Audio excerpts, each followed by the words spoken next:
Here I have CUBOT Tablet Tab 10, and today I'm going to show you how to record slow motion videos on this device.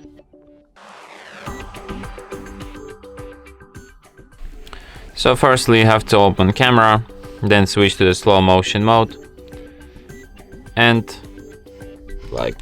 I'm gonna record this pen spinning. So let's get it.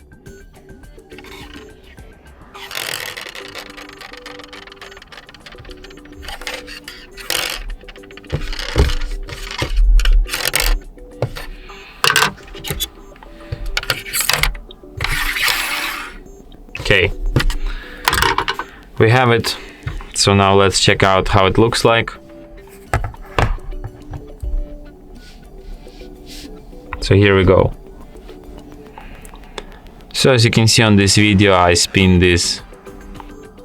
roll this pen, but it rolls extremely slow because it's like slow motion mode. And it looks exactly like in your favorite Hollywood action movies.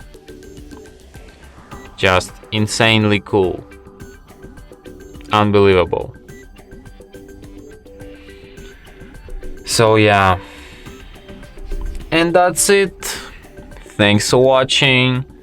If you find this tutorial useful, don't forget to hit that like button and subscribe to our channel.